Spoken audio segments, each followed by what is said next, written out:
NASCAR may have started in the South, but the history of the automotive industry in the United States is half a century older.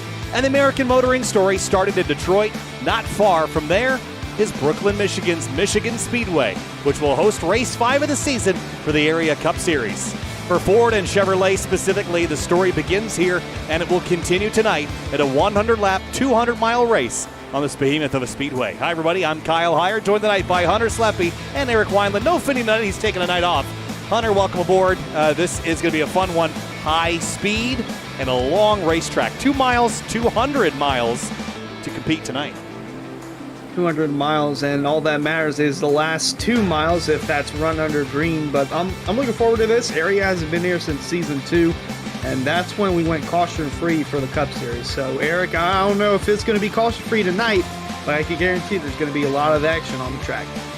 The season would tell you that it wouldn't, Hunter, the way that these races have gone through the first 4.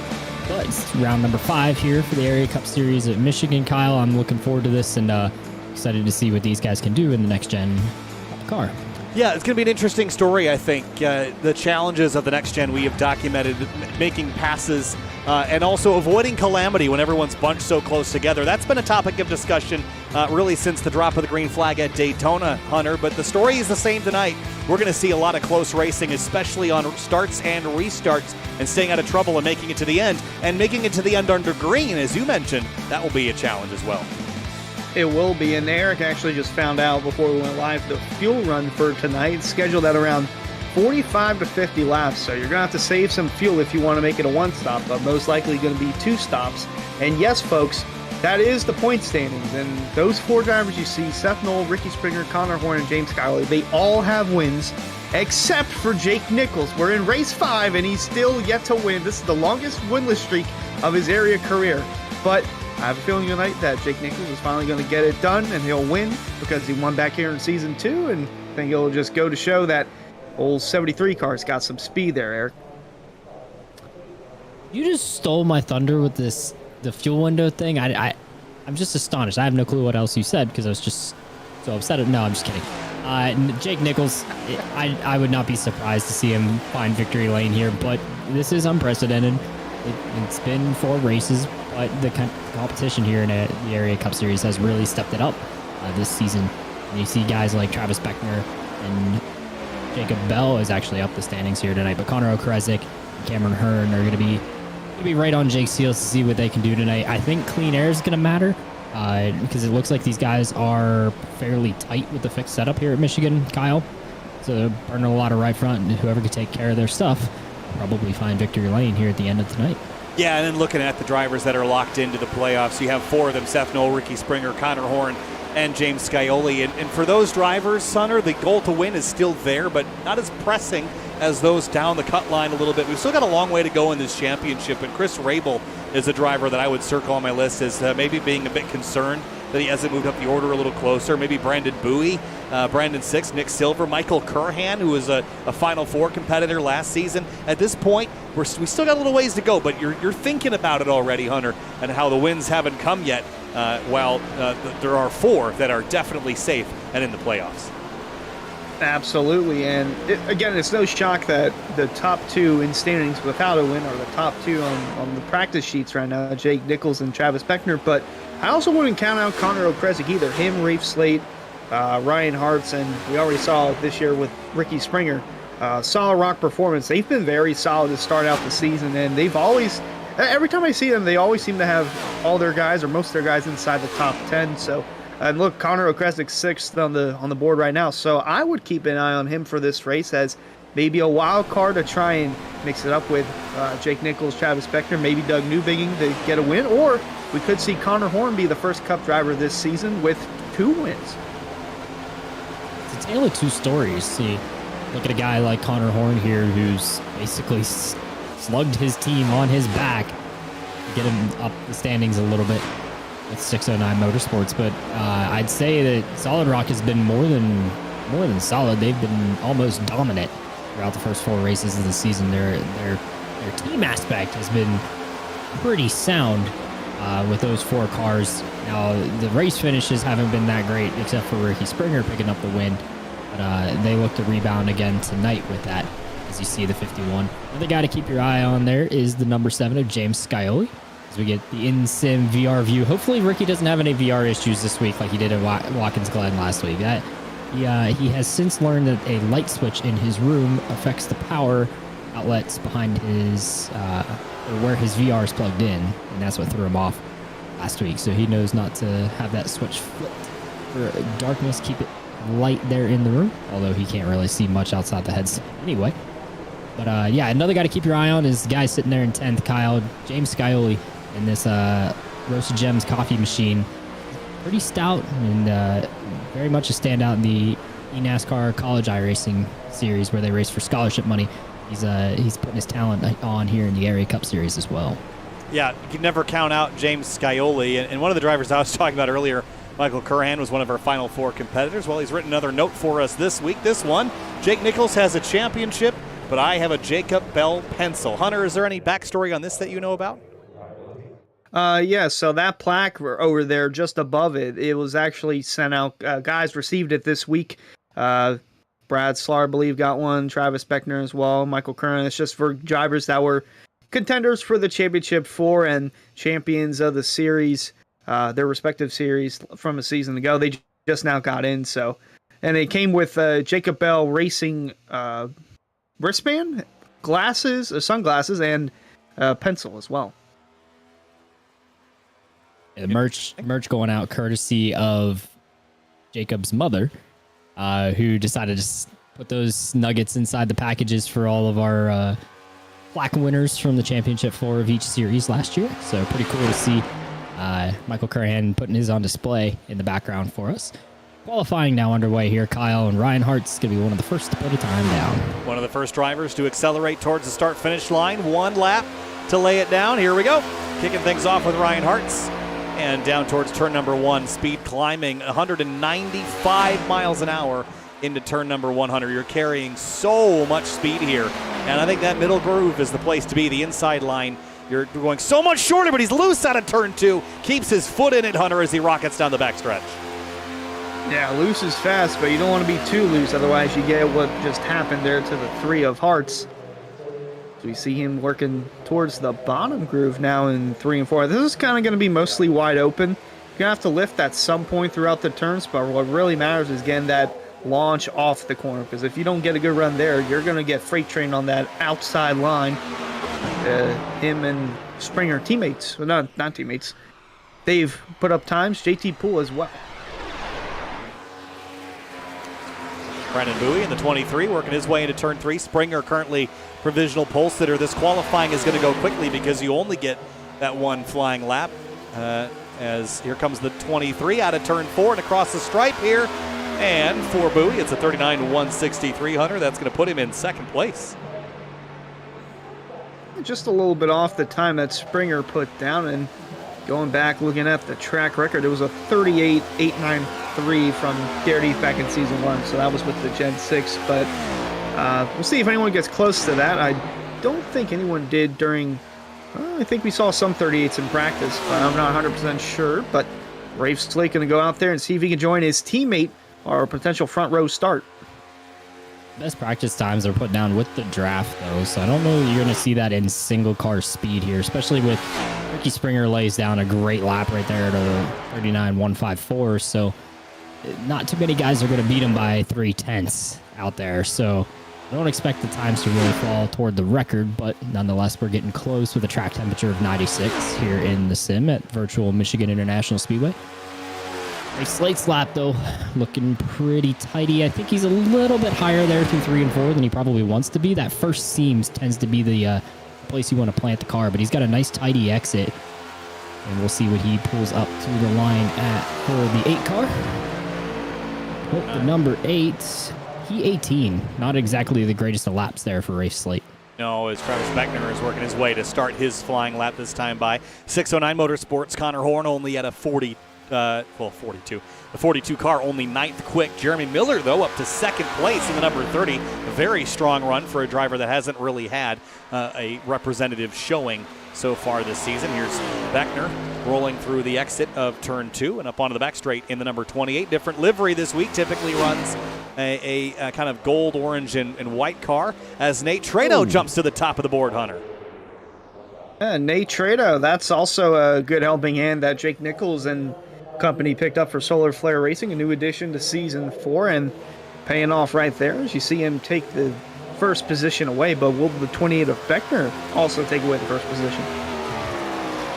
Close, no cigar, 39-165, Eric Wineland. That'll put him 6th rather. Yeah, let's see if we could jump on board with Yona Shiwu here. We'll take you guys for a lap around Michigan International Speedway. So Osmond's coming to start. He's getting the green flag right here, and this is his one and only time lap. So want to be pretty low on the front straightaway, at least to start. Let it ride down the banking, then just arc it down into the corner. Like I said, keep it on that first seam. That final lane down there between the yellow line and that first seam is actually a little less banked here at Michigan. I don't know why they set it up like that, but that is the way they set it up. Here in 1 and 2 and 3 and 4. Cosmic look pretty good. A little loose there on the exit of 2, and then we'll see him get down here into 3. See the rubber line. You kind of want to be right in the middle of it, as Cosmin is. Not exactly the tightest of laps here. I think he could have been a little bit lower, but he doesn't want to scrub speed as he gets himself down the racetrack. Shortest distance to the start-finish line for the 84. 39.355. That'll put him 23rd. So yeah, not exactly the greatest lap there for Cosmin, but the nice thing about Michigan International Speedway, Kyle, is it is nice and wide here. It plays like a draft or a restrictor plate track for the first 5 laps. These guys will find ways to the front pretty quick.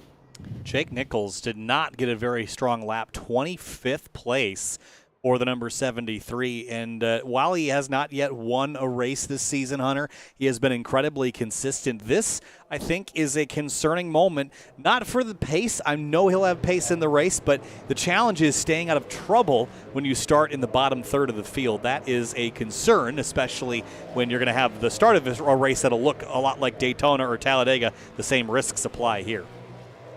Yeah, and I was looking at the previous 2 races here, and I was quite surprised to see that the average start position from the winner was around 3rd or 4th. And ironically enough, it was 4th place from Jake Nichols 2 seasons ago, and then Tyler Holman started 3rd and won back in season 1. And if you lead more than half the laps of the race, then you're most likely going to win the race. So qualifying is key for these guys. And if I'm Trito, Springer, Miller, or Bowie right now, after hearing that, I'd have to feel pretty confident about where I'm starting, potentially, because Brandon 6 is out on the track.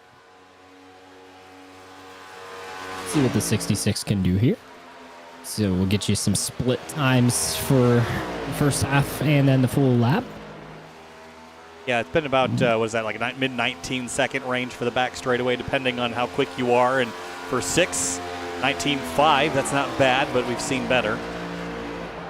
I'd say that puts him right on pace, because if the split line is perfectly half a lap away from the start-finish line. Sideways up turn 4, slipping it into the wall for the 66 of Brandon 6. Once, twice, thrice, packs the right side into the safer barrier, and that will be the end of his qualifying effort. Nice new green text here in the sim. Abnormal lap invalidated. Oh, chase it up the hill all the way, and pow, finished it off. We'll jump on board, or I guess to Seth Knoll in the number 1, the Area 500 winner this season. He's way up against the outside fence, coming to the green flag, and he will probably be one of our last drivers to take a lap other than Skylar Shackelford in the 88.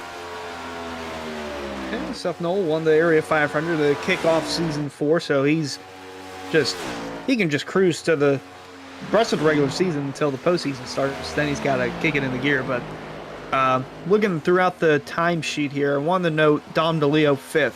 Have to recall my favorite moment from this track was back in season 1 from the ARCA series. Eric, you know exactly what I'm talking about. Oh, yes, I do. Had to make a move for the win on James Shanewolf, and then going into turn 1 on the last lap. Sent it in, moved him up the track, and then coming around to take the checkered, he almost got wrecked by his owner at the time, by the team owner, and that would have been chaotic in its own, but got to keep an eye out for Dom DeLeo. He has a win under his belt here as Seth Knoll qualifies 15th.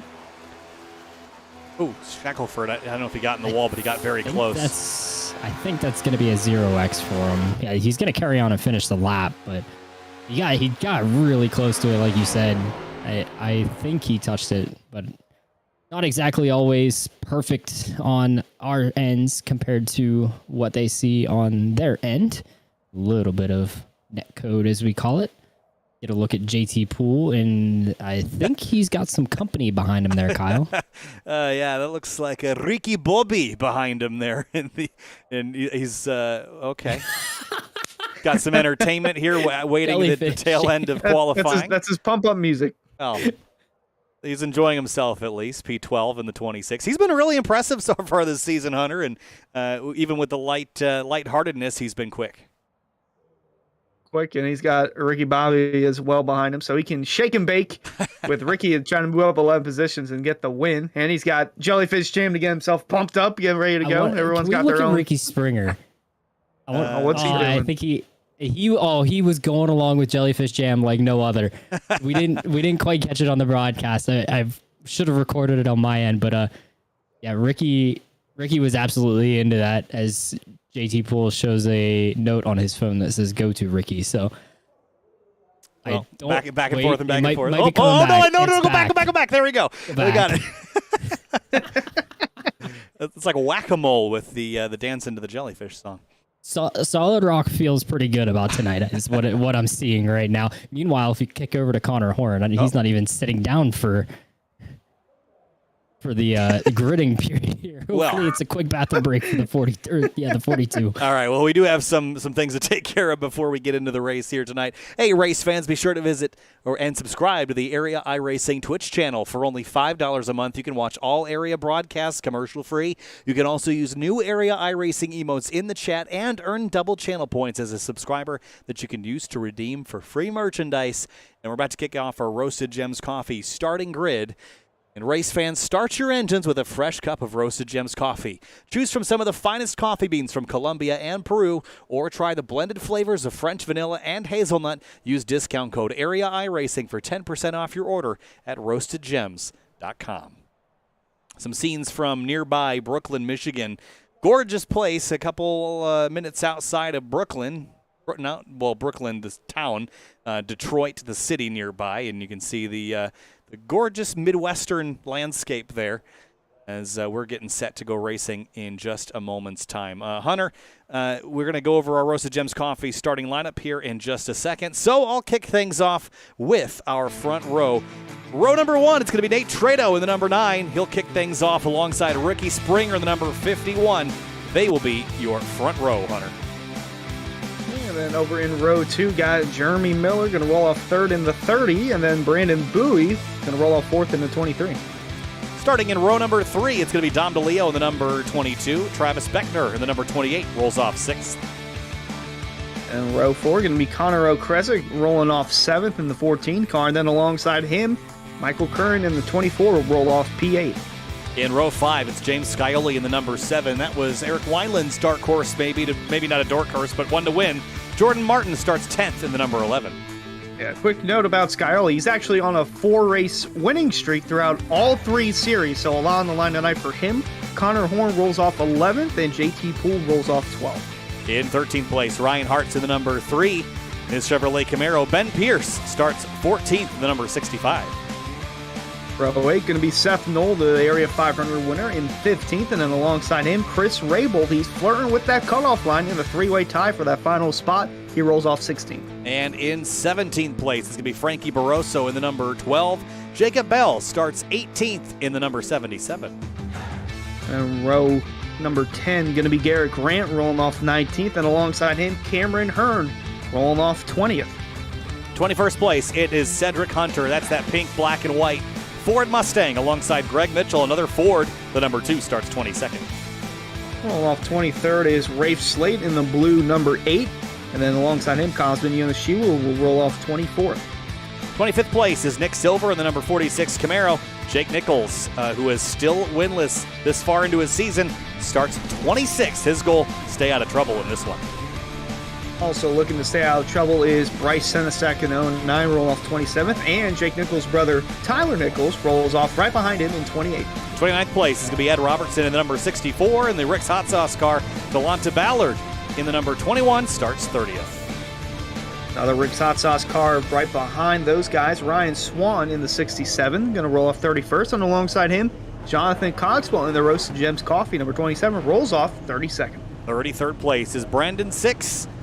In the number 66, Skylar Shackelford, the 609 Motorsports entry, starts 34th in the 88. 35th is Douglas Newbigging, and alongside him, Michael Sturgill will roll off 36th. In 37th place, Dwayne Culberson. In the number 81, Chris Seidenfeiden is your last starter. 38th place for the number 45 car. Cars rolling up onto the banking here, guys. Hunter, you're going to pick first. Who you got winning this thing? I think he gets it done. He won in Season 2 at this place. I think Jake Nichols will finally get it done and get his first win in Season 4. And Eric Wineland, who you got? Nah, give me his teammate, Nate Trado. Nate was pretty good in Season 1, has not been around since until this season. I expect the 9 to close the bookend and a win here tonight. I'm going to go with a bit of a wild card here. I'm going to pick the 23 of Brandon Bowie. Rolls off 4th place in that Toyota Camry. Good qualifying effort. I think he's going to have the race pace to stay up front. I pick the 23 car. So it's 100 laps. Guys, this is a quick race. Hunter, if we go green to checker without a caution flag, 1 hour, 5 minutes. The chances of that, though, probably unlikely.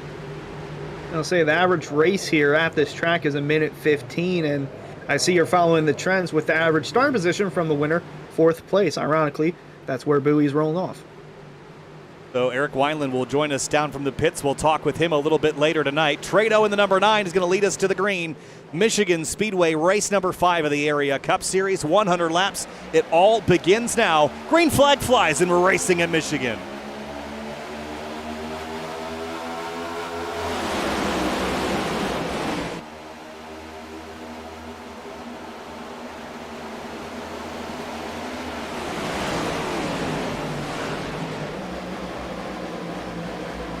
Three wide as they exit turn number 2. The 42 of Connor Horns in the middle of it. Down the back straightaway here and into turn 3. Trado leads. It's Jeremy Miller, 2nd place. Yeah, you saw Seth Knoll there in the 1. They're 4 wide now in the back. He tried to make it 3 wide on the bottom, but if you're not on the outside, you don't get any sort of a run.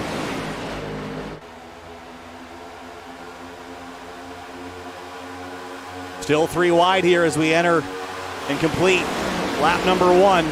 The leader is single filed out. It is definitely not single file, a little bit deeper in the pack here. On board with Garrett Grant. Started in 19th place. And you got grip right now, Hunter. Everything's feeling good. You're going fast. But as you start to put some laps on and some heat into the tires and start to overheat things, it can get bad really quick. Yeah, I'll say, what about 10, 15 laps, and then you're seeing guys slipping and sliding. And now moving on up, Seth Knoll still making it 3 wide with Connor Horn and Jordan Martin. Art's going to be in the middle, but in front of them, they're 3 wide. Skyly and the 14 car and the 24 as well. Michael Curhan off to a pretty good start in that 24 car. Very focused at the moment, trying to stay out of trouble on the high side here, as everyone is. Got the 14 of Okrezik to the inside. Jordan Martin tight up to the outside wall behind him. Yeah, really tight there for the 11 of Jordan Martin, but still early on, he's got a solid run going. Him and Connor Horn going to be door to door. And now one car is all over the place. He was on the bottom, now he's all the way on the outside, then a little further behind. It's the 12 of Barroso, and then Jacob Bell also moving on up. Big packs here. Oh, it's trouble behind him. Spinner. It's Ed Robertson in the 64 is in the wall, and we're going to stay green. So him and Douglas Newbigging tangled. And he will get back rolling, but let's go back and have a look at what happened out of turn number 4. Here is a look.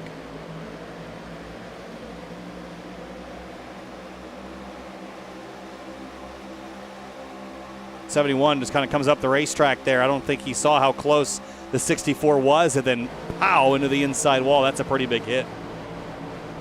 Yeah, and unfortunate for Robertson, that wasn't a yellow because that occurred below the apron onto the grass. So we still green here. 4 laps in, or on lap 5 now, and Beckner looking to make ground up inside the top 5 with Brandon Bowie. Oh, that was a scrape in the wall. Was that the 2 Rabel. maybe? Yeah, or the 29 as you mentioned. That got pretty tight. Yeah, always cautious on these corner exits, because if you mess up there, especially if you're running towards the front or the middle, could create disaster for those behind. Give me 1 minute. I'm going to make an adjustment. Forgot to turn off mirrors, and that's why the sim is operating like a slideshow. So let's turn those things off and hopefully gain. Oh, there we go. Another instant 30 FPS. And back to the action here as we enter turn number 1.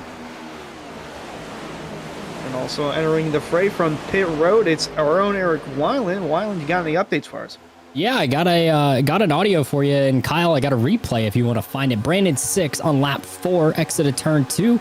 Not only while you guys were actually watching the Ed Robertson wreck, they wrecked again at the back, but it stayed off the racetrack. Here's Chris Seidenfaden's take on it. Oh my God, they just wrecked in the back again. What are we doing back here? He got a little bit of help from I think it's the 27 of Jonathan Cogswell. Yep. Shackelford checked up there, Eric, and that's what made the 88 turn left, or the 27 rather, and that's what got him into the 66. A huge run from Cogswell. He didn't want to lift. He just had to take it somewhere, and Shackelford helped guide him to where that somewhere was, and it happened to be in the path of Brandon 6. So 6 now at the back with Dwayne Culberson and Tyler Nichols, who were avoiding Ed Robertson right off the rip. And not a good start for those guys there at the back. Certainly not. Laps, I will say, they tick away pretty quick in a 100-lap race here. If we stay green, this is going to be one of our shorter races on the season. It could be even shorter than our race at Watkins Glen last week, Hunter, which was pretty short. But that's if it stays green all the way to the stripe. They are still 2 and 3 wide here mid-pack. Bryce Senesac in the 09 trying to make ground on the outside here. That's tough. He gets real tight with Rafe Slate to the inside. He slots ahead. I'll be impressed if this race is quicker than Watkins Glen, because last week was 0 yellows, and I believe that one was just under an hour in length. It is possible, though, but with the way these guys are racing, and what we've seen so far, I'm not sure if that's going to happen. I think it's one of those things where you open the floodgates and it'll go from there. But right now, all clean and tidy other than the 2 incidents we saw. The one thing about Michigan is that the off-track areas are so huge that often wrecks can end up happening off the racing surface. For the lead, Jeremy Miller going forward on Ricky Springer here as Trado's fallen to third, but side by side for the top spot down the back straightaway. Yeah, still looking low for that position. Very impressive run from Luke Miller so far as we ride in sim with Ricky Springer. Has got a miracle at 30 car, but very good performance from Miller so far. Him and Connor Horn and Shackelford 609 Motorsports need to make up as much ground as possible in the team standings, and 30 starting up front definitely helps out a lot. Yeah, Jeremy Miller hadn't really had much of a good season so far. He got caught up in a bunch of incidents, never really qualified well. So with this better qualifying run, I'd expect him to be a force to be reckoned with today. Nate Trado, certainly a good one to pick as well, but we saw that be the case at, I think it was Charlotte a couple weeks ago, and he got caught up in an issue and had to relegate himself a little bit further back in the pack. Some great fights deeper in the field and lots of room being given for the time being, but that racing line is going to condense and get narrower and narrower as the night goes on. Yeah, and looking through this, that's the 73 of Jake Nichols. He's moved up quite a bit so far, up 7 spots. I was actually going to say Seth Knowles, the biggest mover of the race, but that goes to the 73 of Jake Nichols. But Knowles up about 6 spots since the start of this.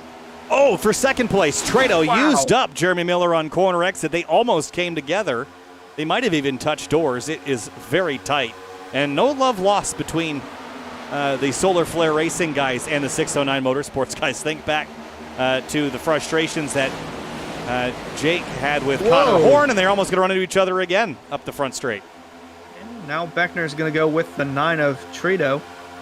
And you got Dom DeLeo lurking in the back, but yeah, that was between Connor Horn and Jake Nichols. So that was, oddly enough, these are 2 different drivers, and they're still going at it. Going to get tight here off 2, but Dom DeLeo going to get close on that outside. Yeah, DeLeo had a really good qualifying run, too. It's something that he has not really had a lot of lately. So starting up front instead of having to pass the field, track position will be worth a lot tonight. It has been so far. Going to go to the high side here to try to work over Beckner for 4th. But Springer, nor Trado, nor Miller has been able to drive away. They've all been stuck in this pack since the drop of the green. Yeah, very, very difficult to make ground here through Michigan. And you're seeing the one of Knoll, or you saw him there in the back. He's on the bottom, middle, top. He's all over the place, and he's making up quite a bit of ground doing so. He's nearing a top 5 spot. I wonder, though, Eric Wineland mentioned in the pre-race that drivers were complaining about right front wear. How much tire is he using to do that? Is it excessive? Is it too much? And will that come back to bite him here if we go for a long green flag run? Maybe a 2-stop race, I'd expect. So keep that in mind as Trado drives to the inside of Ricky Springer down the front stretch. Trado going to look for a lead. He might get a run here to lead this lap. No, he did not, but we're 3 wide for the lead, boys. Headed into the turn. Jeremy Miller all the way on the bottom. Eric Weiland, this looks fascinating. I just don't know that move for Jeremy Miller is going to work. He's on that less banking down there on the bottom lane. He's going to get a little bit of help from Nate Trado. Almost sucked him around there off of turn 2. So it's Trado and Springer for the lead. Meanwhile, here's an update from Fazekas Motorsports, Cameron Hearn, Dom DeLeo. I love 1 and 2. I hate 3 and 4. Yeah, It's impossible to pass on the inside of somebody. I'm really tight, 3 and 4. You need help. You can't do it on your own. Okay. Hearn says it's impossible to pass on the bottom. Now, Nate Trado's got clean air. That might be the only thing that tries to help him there, but you obviously see he didn't get the job done, and now he's going backward. Here comes Beckner to the outside. Wow, and Trado went down to the bottom, almost got clipped by Seth Knoll, and here comes Miller with a big run back to the outside. It's getting aggressive here, guys. 15 laps of green flag racing, and we might be expiring the caution clock, so to speak, Hunter, as they enter turn 3. I think Seth Knoll went from 2nd to 6th there from turn 1 to the backstretch. That just proves how dominant the outside line is. And if you don't get that run on the bottom to clear the guy, then you're stuck. You're stuck. So is the 22, middle 3 wide. Hart's on the bottom, the 23 a buoy on the outside, and it is just all on right now here this early in this race. The 22 slides into the 23, and so does the 3 of Hart's into Seth Knoll, and everybody keeps it straight for the time being. Oh, that's Rabel in the wall. Again, see Nichols go all the way down to the bottom. Jake Nichols is kind of in a pickle right now because he's got nowhere to go, and he's on that bottom, which is not the preferred line, but he's up to 14th, still making up quite a bit of ground. And making ground, as you mentioned, he's looking to the inside of Rafe Slate, and the quicker he can get to the front, the quicker he's out of harm's way as everyone trades paint and dukes and dives and trying to make up positions here, but too much moving around, I think, for his comfort level, and he just wants to dispatch them as quickly as possible. Oh, close to making contact with the 14 of Okresic. Those two have a history if you go back to season 3 at Auto Club. Other 2-mile track. Oh, Hart's got close to that wall as well. Yeah, both 2-mile tracks, but they race completely different. Very different indeed. Auto Club a lot less on throttle time, a lot less grip than here at Michigan Speedway. Again, this is a relatively new surface paved in 2012, and which is a lot newer than the Auto Club Speedway, which was paved once and never touched again. And Jake Nichols still stuck middle 3 wide with Okresic on the bottom and the 23. Now Ryan Hart's, they're going to touch it in turn 1. He's going to get it together. They slide up the racetrack, and that was almost disaster, but the 3 bailed out of it and let the 73 through. If he had stuck to him, he would have turned him right into the outside wall. Gosh, I can only imagine what's going through the mind of Ryan Hartz right now. You raced the 73 so clean a season ago, and then he just essentially moves you out of the way, almost creating a crash that could have taken both of them out.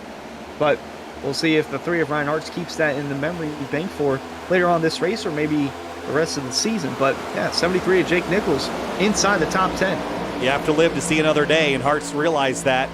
Can't win the race if you're in the garage area fixing damage. It is still 3 wide back here. The 46 of Nick Silver, he's in the middle, currently 20th. Cedric Hunter on the outside, and the 77 of Jacob Bell on the inside. Relatively calm race from all these guys, and the 09 of Senesac. Look a little further towards the front. Dom DeLeo, he is, as you can see, and he said on the radio, he does not like turn 3 and 4 at all. He's losing ground as Connor Horn is taking over the 5th spot. They're 3 wide right behind him as they go right across the front stretch in front of Eric Weiland. Brandon Bowie is not having fun right now, guys. Listen in. That really sucks when you don't have a crew chief to tell you what's going on.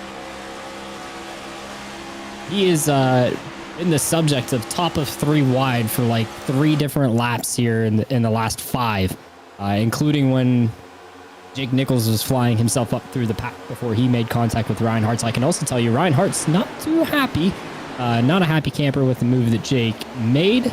And we'll keep an eye on that situation, see if Ryan gets a little more aggressive with Jake here later on in the race. Thanks, Eric. And we saw that slip and slide maneuver from the 73. I don't know how intentional it was, but I don't think that matters. Intent never matters in the eyes of a race car driver. It's just, what did he do to me and why did it hurt my experience? The 30 of Miller went backwards, got real tight ahead of his teammate Connor Horn. Connor slid on by, and that left Jeremy in the hands of everyone else. The one car almost bounced off the fence, and he's going for the lead now. He clears Ricky Springer. Springer might have been in the wall at it too.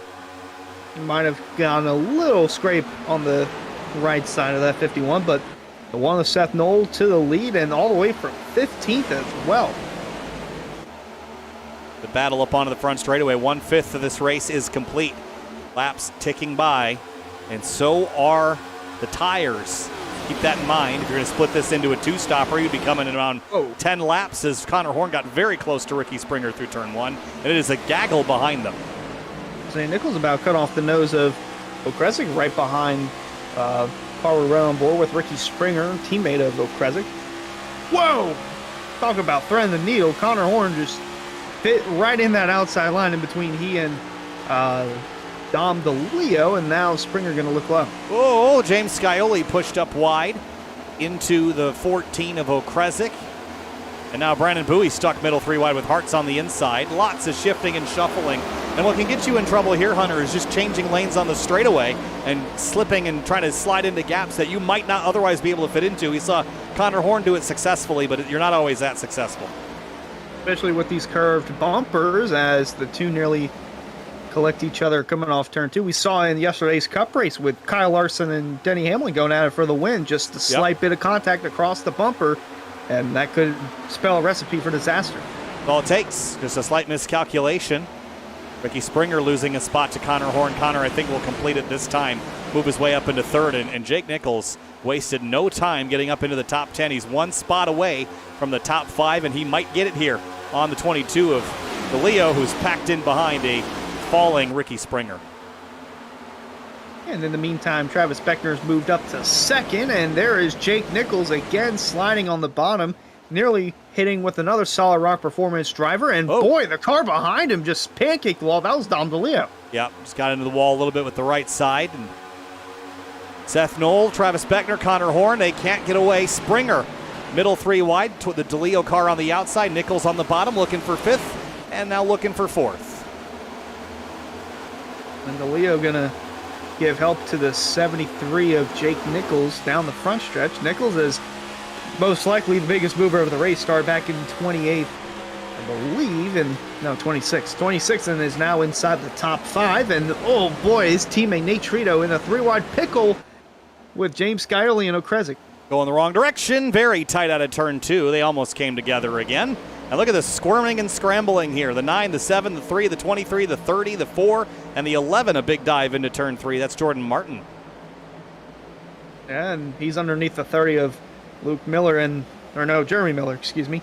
And a testament to the tires, the wear and tear that these guys are facing off against. I mean, he was running second at the beginning of this run, and now he's all the way back outside the top 10, just 25 laps in. Yeah, we are about a second and a half off of the fastest pace that these cars have seen. So there is definitely tire wear. Horn past Beckner for second place now as the front 5 or 6 are now single filed out. Seth Knoll leads the way. And you have to look back to Bowie in the 23. That's for 11th. He's door to door with Jeremy Miller. That's the first side-by-side we've got. And now the 4, middle 3 wide. That's not calm, Hunter.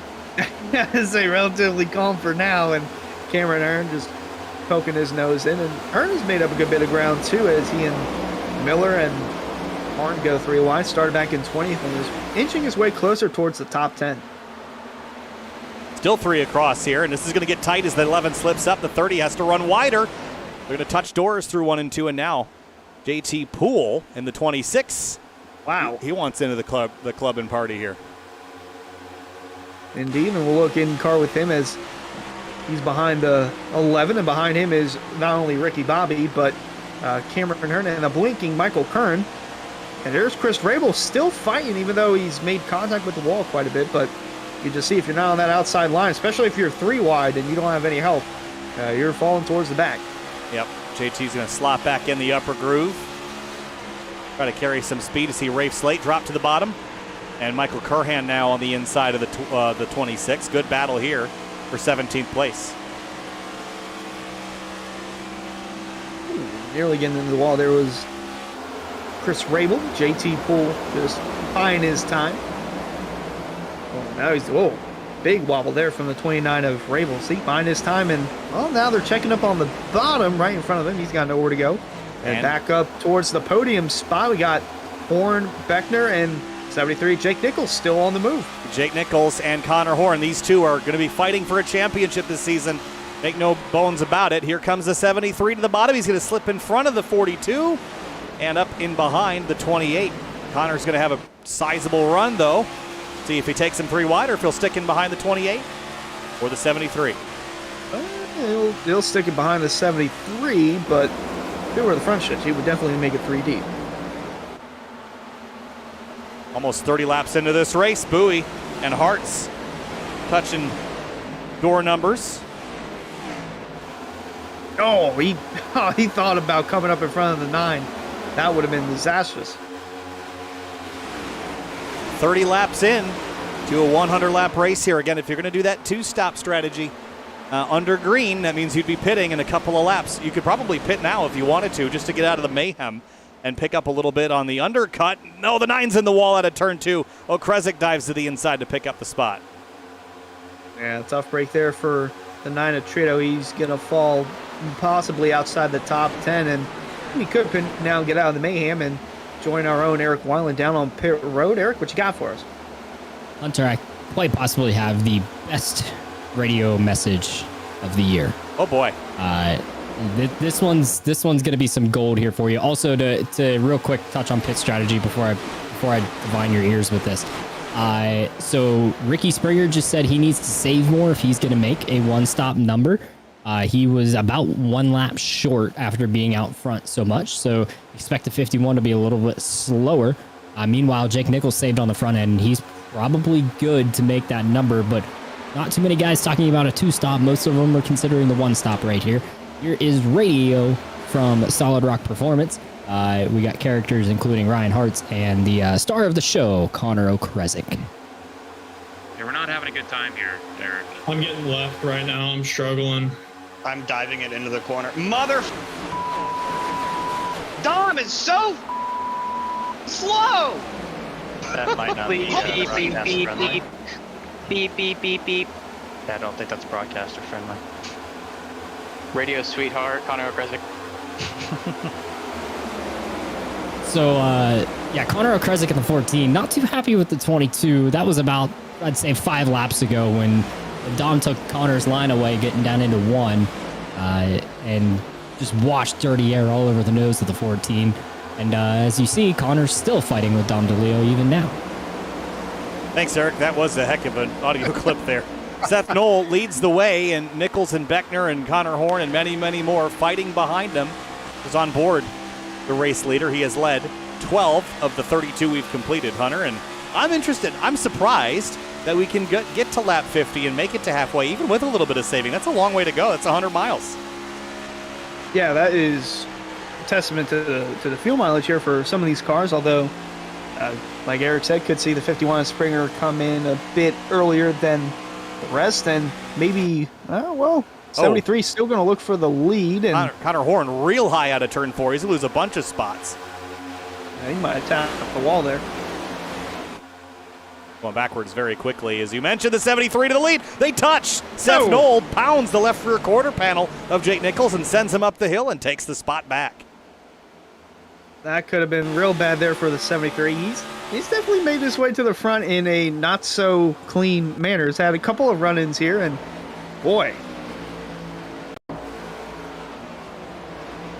Right there. Got a little close there with the 1, or the 1 came up, but nonetheless, that 73 still has some speed. I was going to ask you if the 73 was possibly going to stay in second, just let the 1 do his thing because of the fuel mileage, and especially if you're leading, you're not going to be able to save any sort of fuel at all. Or will the 73 come back and try to take the lead as we see Hartz, DeLeo, and Okrezik battle for position, and that's Jonathan Cotswell down pit road. We saw another car there on the apron, but looks like green flag pit stops have opened up. Again, I think if you're on a two-stopper, this would be a good opportunity to come, but most drivers on that one-stop strategy, as Eric told us, and Eric Wineland on pit lane, he's back again. What you got? Yeah, so just a couple stops here. It's pretty much just Jacob Bell racing, guys. Jacob Bell, Chris Seidenfon, who's in their channel tonight, and Ryan Swan have now made pit stops, as well as Cogswell, who you just saw come down pit road. But they're the only ones to really flinch.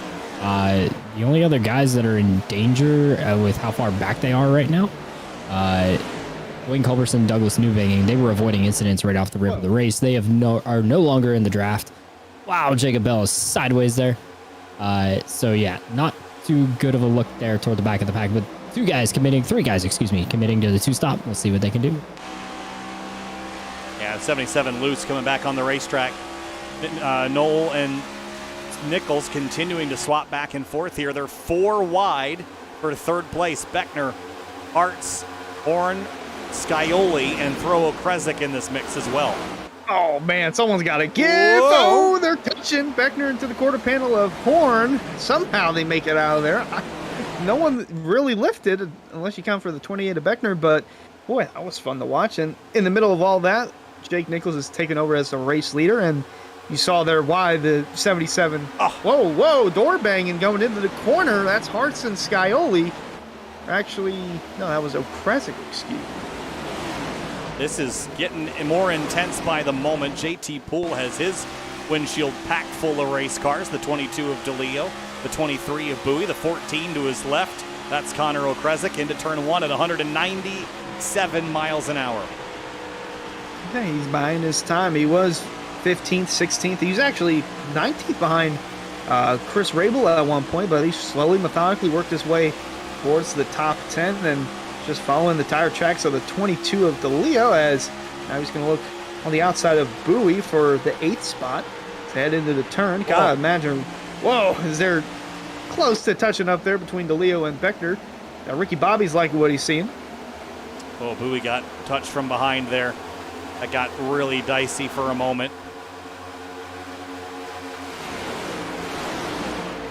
This race has been pretty intense since the drop of the green flag. We got about, big crash in turn 1. Scioli absolutely obliterates the turn 1 wall. Oh, look out. Whoa. Who was that almost clobbered the 7? Holy cow. Caution out, and Scioli with a horrific crash in turn 1. First yellow of the night with 11 laps to halfway. Man, that came out of nowhere. We got to take a look at our SimRap marker replay on that. I saw the 7 on the apron, but we'll see it right here as... wow. Is that the 14 of Okrezik getting into the right side? Yep, right there. Just hooks him right up the hill. That was absolutely gnarly. And the 11 of Jordan Martin got hooked in that one as well. Right here. And pow. And then just so fast. The 11's in it. And I think everyone else managed to dodge it. Cameron Hearn got a piece of that, but I believe that was the 45, the Seinfeld on the outside that was squeaking by right on after board he had contact. Find out. Oh, wow. And he just pitted too. He and Jacob Bell were on the outside making ground on the leaders. Oh my goodness. That was insane. Yeah, very insane. Holy cow. And then towards the back, I'm not sure who it was, but they almost clobbered the 7 as they were checking up for the wreck. That was absolutely incredible response there by Seidenfeiden. And then the other car that almost got into him, quite catch exactly who it was. Let's see if we can pin them as they go by. Black car coming into view now. Or did they not? It didn't catch it. They were already slowed down at that point, but it was on the outside and the inside of the 7. It looked like Scully was about to get more damage in that, but pit stops are underway, and the 3 of Hart you saw there, he was not set, so he's going to lose quite a bit of track position as the rest of the leaders come down. Jeremy Miller also having to back up. Yeah, this complicates the strategy a little bit because you can't make it from here. So it'll be a one-stop race as Knoll beats the 73 off pit lane, and he will lead us back to the restart here in a couple minutes. Yeah, So- that was right on the cusp of the fuel window. So these guys gonna have to make another stop, and unless we get another yellow around maybe 30 to go, you could split it that way. But I'm not sure if that's gonna happen because we don't have too many yellows in this race. And real quick, we'll have an update from Eric Weiland after the batch of pit stops we just saw. So Hunter, your math is 10 off. We have 60 to go currently. So definitely outside the fuel window for making it to the end of the race. These guys can go about 50 if you really save about 52 to 53 laps. But it plays more like 45 to 50 tonight. Meanwhile, I got some audio. I was coming up to give you guys audio on Jake Nichols right as the wreck happened. So here's Jake and his opinion of how the opening stanza of the race went for him. There we go, baby. 26 to first. Oh my god, my voice. Whew, that was tough. So not good for the competition. If you're Jake Nichols, that feels pretty good to make the move all the way up to the front there. Meanwhile, here is James Scioli right after the wreck happened. I don't even understand how that You're hook just shoe's so turning down the strong. track as I'm just barely on the inside of you. That's what happened, but it's all good. This car is so frustrating. Oh, you just got killed too. Yep. So obviously James Scioli very dejected after getting spun there.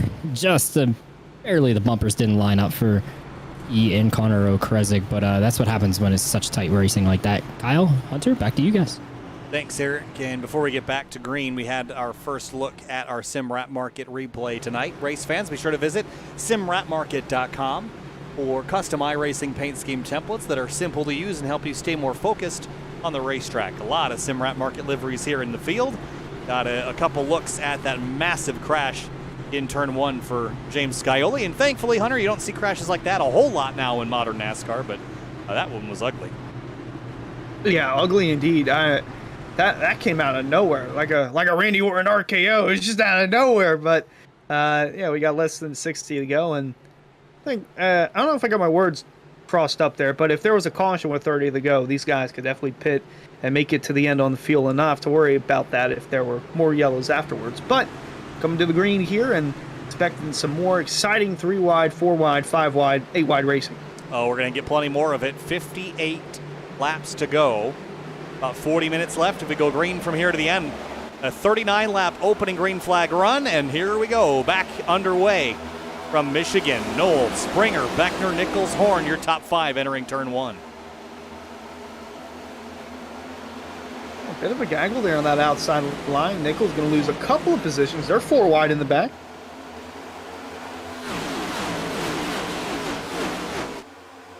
Got through turn 2 this time, and again, this track seems like there's enough space to spread out, so if you can just avoid running the same exact line as somebody else in the same exact time as somebody else, he'll be in a pretty good spot to continue. Michael Curhan battling with Chris Rabel, Nate Trado, and Mark. Yeah, a lot less side-by-side inside the top 10. More single file because these drivers know that the outside line is the way to go. We're right on board with Michael Kern. He's still trying to get back inside the top 10 from the bottom. He's right on the bumper of the 9 of Trito, and 23 of Bowie had a moment off the corner. Certainly did. He was very loose. Curran's going to dive to the inside to take advantage of it, and so will Rafe Slate in the number 8. Bit of a stack up there entering turn 3. Bowie's going to try to shoot this gap. Rabel comes down. Bowie's very loose and sideways right now. Not sure what's up with that car, but he's not comfortable. Not comfortable indeed, and there's the downside of making it 3 wide. If you don't have any help, you're not going to go anywhere but down on the leaderboard as we move a little closer towards the front. We got the 8. Well, we were just back there, but the 28, Travis Beckner, 73, Jake Nichols, about to go door-to-door for 3rd. Connor Horn's back in the mix. Remember, he had that big rearward slide just prior to that yellow flag. Got kind of crossed up out of turn 4 and lost a bunch of spots. I really talked a lot about Michael Sturgill today in that 17. Started dead last.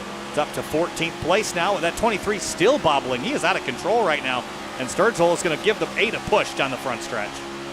I mean, look what's on the hood. He's got Roasted Gems coffee all over the car. No wonder why he's so fast. Amped up. Don't make it decaf, though. Keep the energy in you. got to make it to the end of this race. Seth Knoll, very busy rear bumper right now for the lead. Busy indeed, as the 51 of Springer and going to get a push to him from Beckner. Essentially a 3-car tango at one point down the back, and now heading into 3. The first 4, 5, say 9 positions are single file. Then you got Chris Rabel, JT Poole, even Nate Trito still door to door outside the top 10.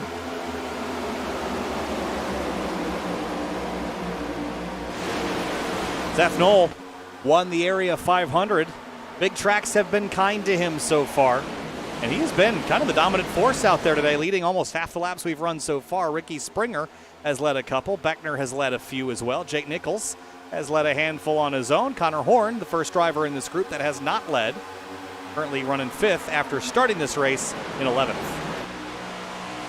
Yeah, riding on board with the 42 of Connor as they fly past pit road, and our very own Eric Weiland down on pit road with an update. What you got? Got some radio for you guys. I don't know if you want to play the restart replay, Kyle, but here's audio from Miller Racing, and believe it or not, they are working with Solid Rock Performance. Listen in. Rebut, wad it up big. 3, 2, 1, go.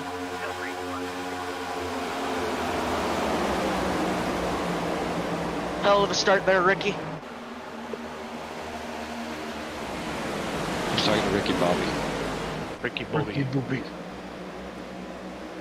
So as you can tell, Travis gave the countdown. He was third row inside on that restart. So he has an open line of communication to Ricky Springer via an in-sim channel through a coordination, if you will, between Miller Racing and Solid Rock. So Seth just had to listen in to what Ricky and Travis were doing behind, and the 3 of them were shot out of a cannon and now own the top 3 spots.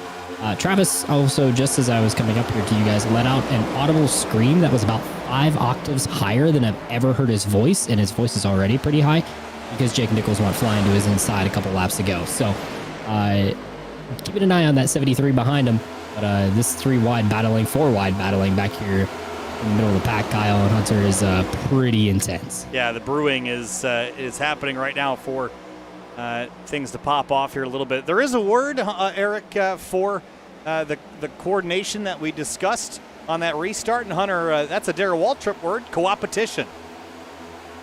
Very, very intelligent word from DW indeed. I use that word all the time. It is such an apt description of working together with people that you're eventually going to beat.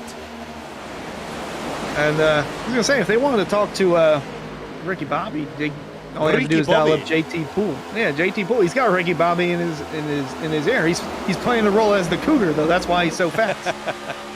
Trying to run away, but nowhere to go. He's packed in right now in 9th place. And this is just claustrophobic. If you're in the middle of that 3 and 4 wide we've been watching here just behind him. Michael Sturgill in particular has been in the middle of this the last couple laps. There's Cosman Yonishiwu in there as well. The 84 kind of swinging and sliding between the 09 and 71. Inches. Inches is all you have. Doug Newbinging there, nearly getting into it. They're almost 4 wide as they're rolling through the corner. And they almost touched again, but you saw the 09 and 7 sack there all the way on the outside. And so much for it not being single file inside the top 10. We're slicing and dicing for the top 5 positions. Yeah, we're past halfway at this stage, working lap 52. Again, this race going by pretty quickly, so track position is ultra important. Ooh, the 4 slips into the 9 of Trado out of turn 2, but they prevented further calamity. It's even hard. They're packed so close, it's hard to get them all in one shot unless you look at them from above because there's just so many cars in one camera shot. Indeed, as Beckner now comes across the 73 of Nichols, going to look to the inside. Meanwhile, the one Knoll has a massive run on the outside, going to slice in front of his teammate, go for the lead. Massive run from the 1. Here comes the 73 of Nichols. Oh, trouble, turn 4. Crash on the front straightaway. It's a whole bunch of cars involved in it. The 12 of Barroso, the 09 of Senesac, Mitchell is in it.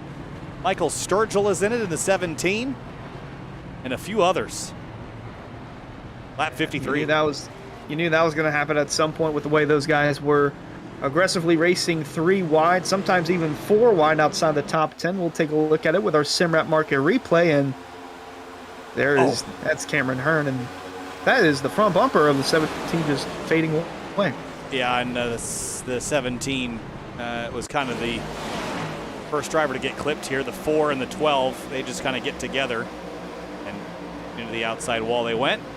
21 of Ballard gets picked up in it, and that was an unfortunate catalyst here to this big crash. Here's another look at it as they come out of 4. Watch the 4 right here. He's going to turn left. The 17 moves up just a little bit, gets into Barroso. That triggers these two to bounce off each other, then heavy into the outside wall. The Senesac gets absolutely packed into. The 22 was in it as well. That was Dom DeLeo, but here's what Senesac saw or didn't see. Here's on board.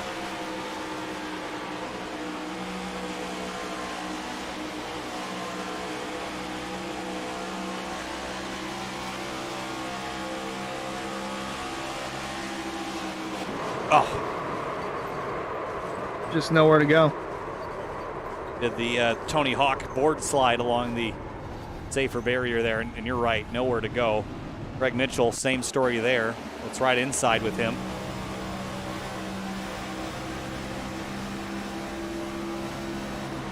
Oh.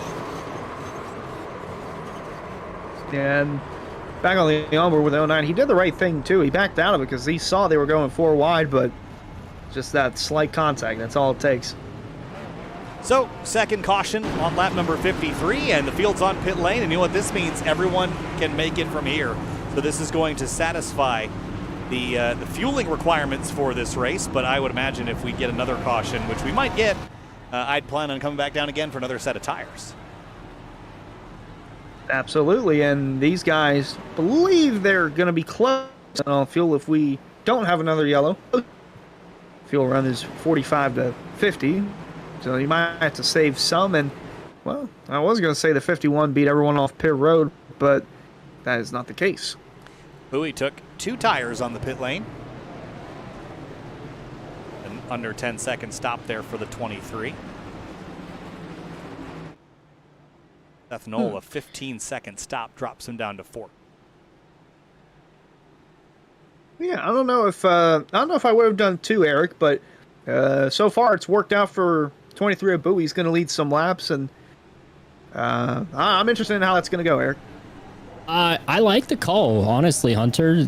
Brandon gets a little more track position. Yeah, obviously, it's playing out like a pack race so far through the first 54 laps we've run. So I'm not opposed to the call the 23 made right here. I'll go down and check in with him here before the restart and see what his thoughts are on things. But here's radio from 609 Motorsport and what they were feeling here with Connor Horn and company discussing the racing.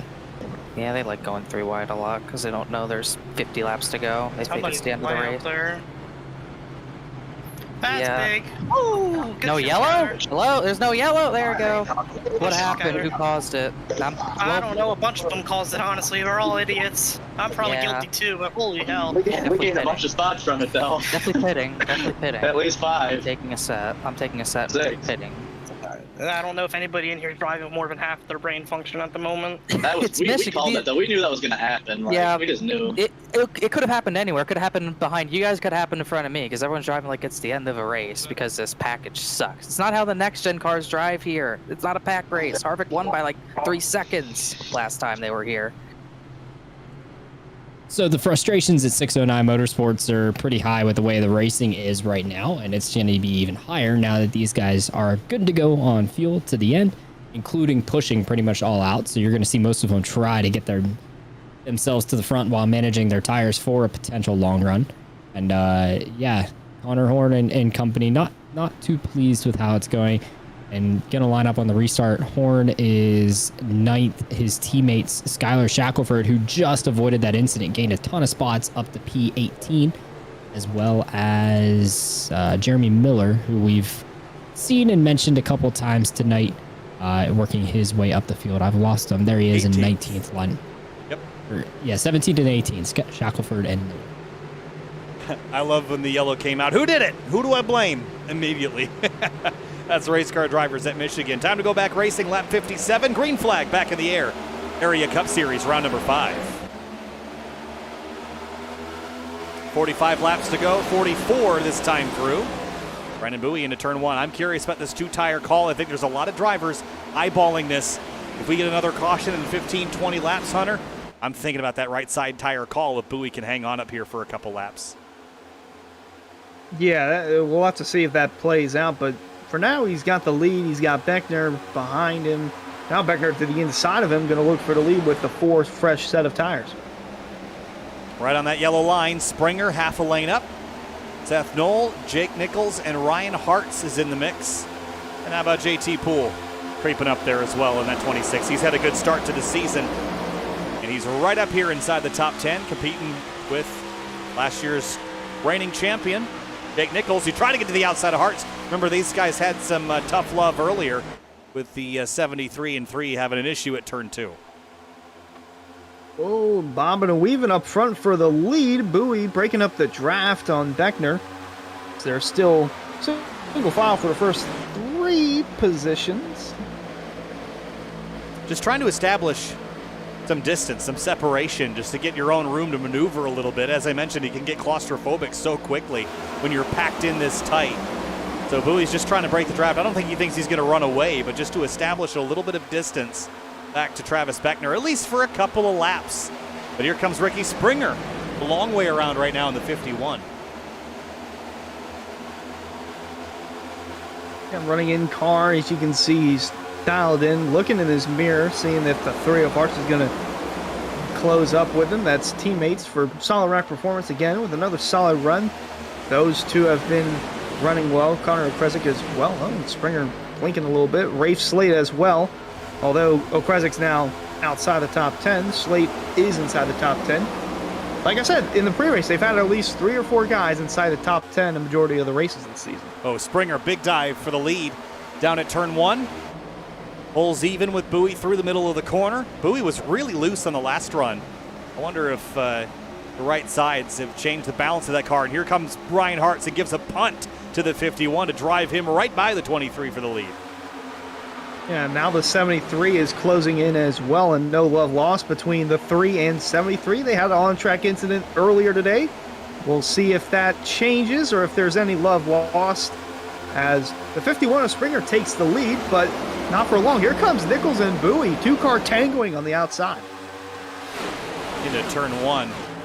Full head of steam, the 23 even again with Springer and a long way around. Can he throttle up on exit? Dead even down the back straightaway for first and for third. Which partner will get to their leader before the other? I think just a slight tap from both drivers. I don't know if Nichols got it, but 51 definitely did. He got loose there in the middle of 3 and 4, but run on the outside is going to go to the 73 and the 23. And boy, you can just see now Beckner's on the bumper of Hartz pushing him into turn 1. Whoa, don't push the pusher into turn 1. Gave the 3 a shot, who gave the 51 a shot. They almost all tangled it up down there at corner number uno.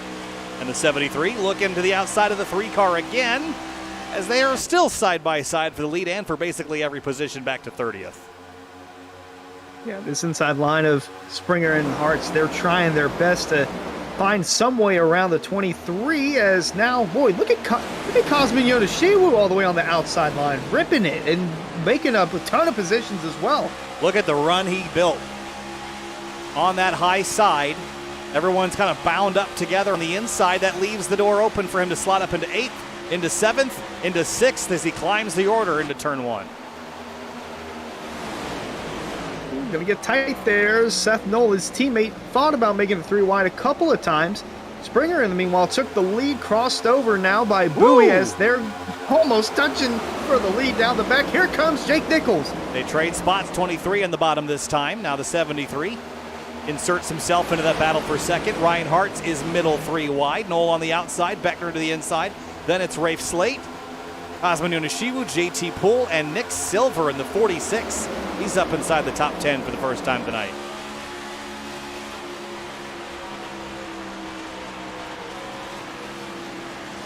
And Nick Silver making up quite a bit of ground and just keeping his nose clean. To him, a part of the Bowie Esports group with Brandon 6, Chris Rabel, and fortunately Frankie Barroso was in that wreck, but solid progress from the 46 of Silver.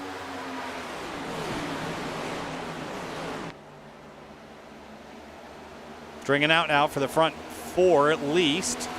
Bowie back out front of the 73. The 51 slipped to 3rd. Beckner and Knoll, they're door to door.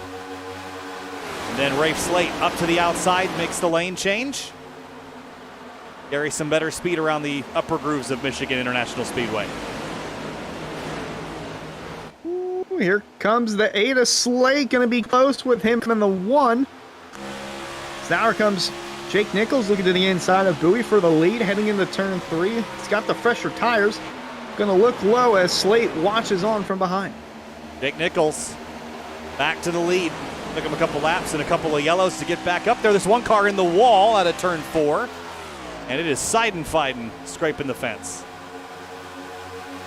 Yeah, he is stuck in that wall. Just now got out of it. They were rubbing doors for second there. Springer on the bottom and Bowie on the outside. Now Springer going to look for the lead from the 73 of Nichols and his teammate Ryan Hart's trying to take 3rd away. And on offense, now on defense down the back straightaway. Hart's give him a shove here.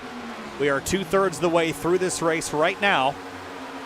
And 34 laps to go this time by. Watch Hart's and Bowie. They're going to get together out of 4. Yeah, they definitely got close to having a catastrophic wreck off the corner in front of everyone else. Meanwhile, 46 of Silver, 48 of Silver, excuse me. No, 46, he had 46. He's still working on that 3rd group if you count the car all the way on the bottom, but he is still working on that outside, making up a ton of ground. Yeah, moving up now into 7th place. Again, his highest was 9th. Started in the mid-20s. He is riding the high right at the right time if he can keep it moving forward from here to the end. Beckner in the middle of a 3-wide scenario. The 1 of Knoll on the bottom, the 46 of Silver on the outside up to 6th place and looking for 5th and 4th.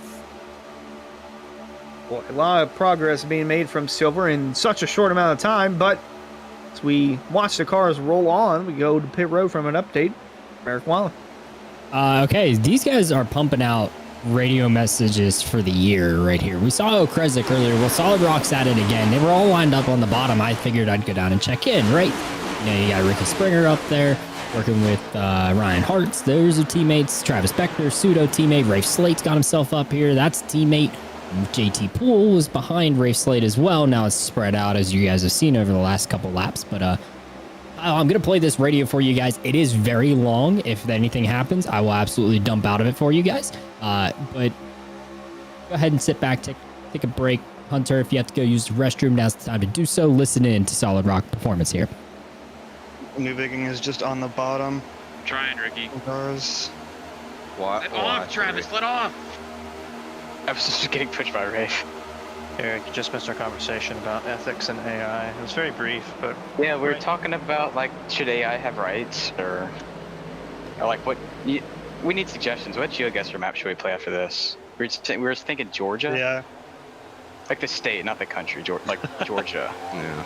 Don't need the state or the What is this doing? Nobody knows the country well enough for like chat. If you're listening, drop some GeoGuessr map suggestions. Yeah, drop some GeoGuessr hints for us, please. Or like some other games. Like we were thinking Gang Beast maybe, or like Golf with Friends, or like PGA. We're mentally moved on from Michigan. We're not interested to be here anymore. Yeah, we're just. Yeah, the quicker this They forgot to play O Canada before like the race, like they usually do in real life. They only play the USA anthem, so. We were thinking about the topic of ethics because we feel like this is what happens when you get all of us in the top 10. It's pretty offensive to Canadians that we don't play their anthem in the United States. Like what the heck? I'm heading back to the top 10. I'm not there yet. So that's just a live look in for everybody for what Solid Rock Performance is prioritized. The only guy who I can absolutely picture this, Kyle, is glued to his monitor that is so intense in his racing is the number 3 Ryan Hart. And he always is. But he had nothing to do with what that radio was going on. He didn't want any piece of it. He and Ricky Springer are out front here battling Jake Nichols. Those guys behind, man. They are bored but having fun, I guess, here at Michigan. Ethics and AI and mentally moved on for Michigan. That was an excellent piece. Thanks, Eric. And 30 laps to go now, 29. Laps are winding down. We're in theory good to the end on fuel, so no changes or no worries about that, but will we make it to the end without another yellow flag? We've seen 4 wide during that, Hunter. It's only a matter of time, I think. Yeah, I think it's only a matter of time as well, and boy, they've gotten awfully clean as of late. A lot of single file action. As soon as I say that, here comes Springer looking all the way down low. Noel all the way on the outside. Slide job, and here comes the 73 back to the bottom. Trying to cross him over. It's going to get tight right here. Here comes the 3 of hearts. A block from Nichols. Remember, no love lost between those two. They're 3 wide behind the front board, and they're closing in fast. Brandon 6. Where did he come from? Oh, the 73. Huge slide job in front of Springer. Springer crosses him over again in 1 and 2. Going to have the run down the back. The 73 is, but, oh, man, they're... Well, a lap ago, they were mostly single file. Now we're seeing 3 wide heading into the turn, sometimes 4 wide, but nonetheless, still a chaotic event going on throughout the pack. And even for the lead, they're still door-to-door for position. Here comes the 3 of hearts, going to give a push to the 50. They're rubbing doors. They're stuck to each other as they're coming down the front stretch. Here comes Hearts 3 wide. Slade going to follow behind his 2 teammates. It is getting intense for the front. Trading paint for the lead. Hearts takes it away. Springer and Nichols banging doors down the front straightaway. The tempers are rising. The blood pressure is pinging off the charts. Hearts to the top spot down the back straightaway. Holy cow. This is some intense stuff. And here comes the 73 trouble back down straightaway. again. Connor Okrezik cautions out. And that, thankfully, I think that might have saved us from some calamity up front, because it was about to go off. There definitely would have been calamity if the 14 didn't spin. Connor Okrezik, the 88 of Shackelford right here. 29 of Rabel gets off the wall, and right there, Shackelford turns the 14 around. And does he avoid the wall? No, he does get a pretty good piece of it there.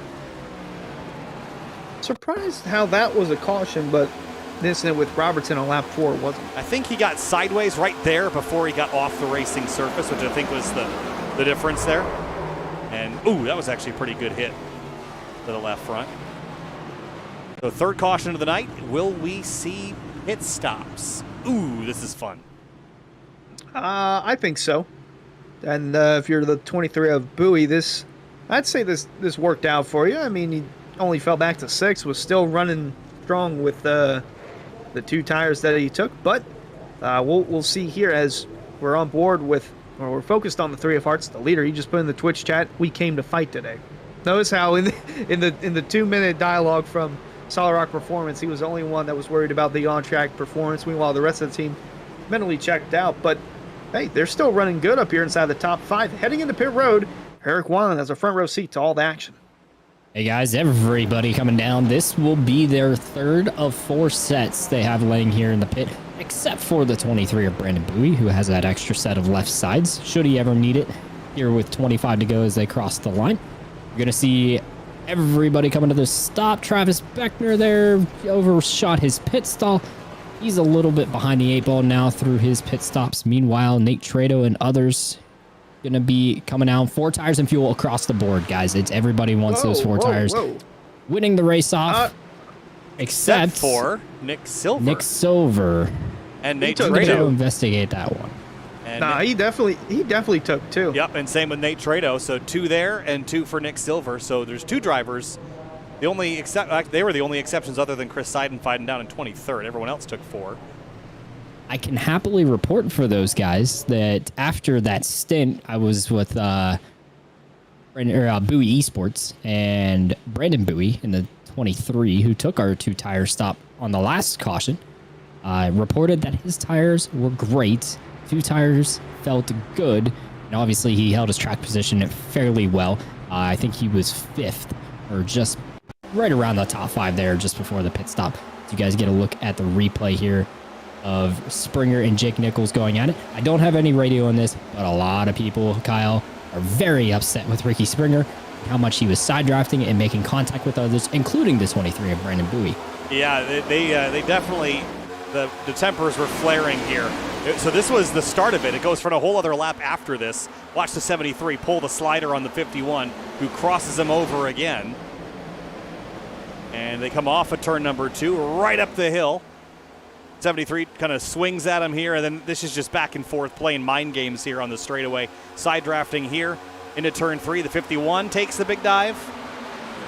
And then right here, runs the 73 up the hill, and then they're going to get hooked together here on the front straightaway. And right here, they come together, and Springer's got his wheel cocked to the right, Nichols to the left, and certainly the intensity level was rising, and that's when the yellow flag came out and stopped all of it. The intensity level is absolutely up. Sorry, Hunter. I just wanted to get a note in. JT Poole has gotten very much more intense, and Ricky Bobby has got a much more intense look on his face now. Or JT's on board. He moved his camera, so you can see a little different angle here. Ricky Bobby is the focus of the shot here. But I wanted to give all of our fans at home a little update, too. If you guys have not already, kick over to my camera here, by the way. Make sure you make some of this, because this last 22 laps right here, this popcorn is going to come in handy. It's going to be a good snack, because we are fixing to have a great run to the end here, Kyle. Thanks, Eric. Real quick before we get back to the green, race fans, be sure to check out rickshotsauce.com for some of the best hot sauces made locally in South Florida. Try the Loxahatchee Classic, Golden Garlic, Palm Beach Pineapple, or South Beach Heat. Follow the Rick's Hot Sauce Rookie of the Year battle in the Area Cup Series and see which driver will take home the $100 prize as the highest finishing rookie in the point standings. It's about to get hotter than Rick's Hot Sauce. Green flag and 23 laps remaining in round 5 at Michigan in the Area Cup Series. A good launch from the 77 of Jacob Bell. He did not go down to pit lane last time by. I was say I thought he stayed out just to lead a lap and then pit, but boy, oh boy, they are already 3 wide, sometimes 4 wide now as they're coming off turn 2 down the back. And Nick Silver, by the way, highest running rookie as of now in the race. Brandon 6 gathering it up. JT Poole has Cedric Hunter behind him. They're 4 wide again, the 30 into the 26 into turn 3. That was very tight. Absolutely wild here as Bell and Hartz and Silver and Springer battle for the top spot. 3 wide for the lead again. And the 77, you can just tell the difference in the tire wear from him staying out. He's going to the bottom. He's just going to get out of the way. Into turn 1. Springer and Silver now. Look at Silver on that 2-tire call. Going into second place. Bowie slots in between Beckner and Rabel. That got tight, and Jake Nichols on the bottom by himself. And now he's got the 23 of Bowie in front of him, going underneath Chris Rabel for the 4th position on the racetrack. And boy, Nichols going to slide up on that outside, going to leave the bottom open for Beckner to go down there. Meanwhile, 3 wide behind these guys. Got Brandon 6, JT Poole, and Nichols' teammate Trito on the bottom. On board with JT Poole now. Trying to carry some speed there. Ricky Bobby overlooking the shoulder as Bowie and Beckner get together. Poole's blinking out there for a moment to get back green. Oh, trouble. Turn 2, car in the wall. I think that's Curhan who bounced off it. Yeah, you can just look at the abrasive moves that some of the drivers were making all the way on the apron and all the way on the bottom, looking for the lead and taking it from Ryan Hartz. Nick Silver in the 46. Wow, Nick Silver to the lead on a 2-tire call. 20 laps to go from Michigan. We're counting them down here. 3 of Hartz still looking down to the bottom. Going to have a run here. And teammate Ricky Springer going to follow in pursuit. Meanwhile, Nick Silver still got to wait for the 29 of Chris Rabel, his teammate from Bowie Esports, get up towards the front and help him out a little bit as Hart's still looking for the lead. Springer behind him. Jake Nichols going to go on the outside with Rabel behind Silver. Ricky Springer running 3rd place right now. Tangled with the 73 prior to that caution flag. Have they left it before the yellow, or is there still a battle to be told?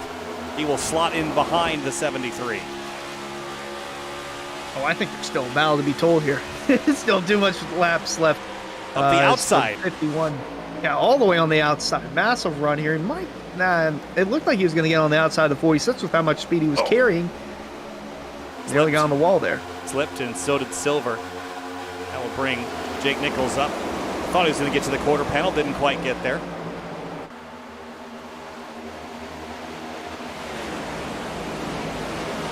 Pack still 3 across behind, deeper in the field, but Ryan Hartz is out front.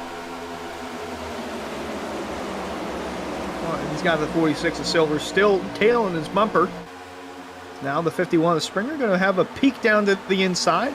Got Solid Rock Performance running 1-3 and Bowie Esports running 2-4. Well, 2-4. That's Beckner. I almost mistaked him for Brandon Bowie. He's actually 7th, but actually, I'm going to look at it. All of Bowie Esports, with exception for Frankie Barroso, is inside the top 10. Ryan Hartz has not yet won a race this season. Got 2 top 10s, 1 top 5, and has to hold off Nick Silver and company for 17 more laps. Working lap 84 of 100 this time through. Here comes Beckner to the inside. Chris Rabel, who's having a very strong run late in the going here. Rabel started this race in 16th place. And he made quite a bit of contact with the outside wall too early on, but that didn't phase him at all. Still has a top 5 performance going on with the defending champ Jake Nichols behind him. Single file. Is this the calm before the storm? I think so. I mean, back here it's not calm. 3 wide. Tom DeLeo. No. 14 of Okrezek, the 71 of Newbegin.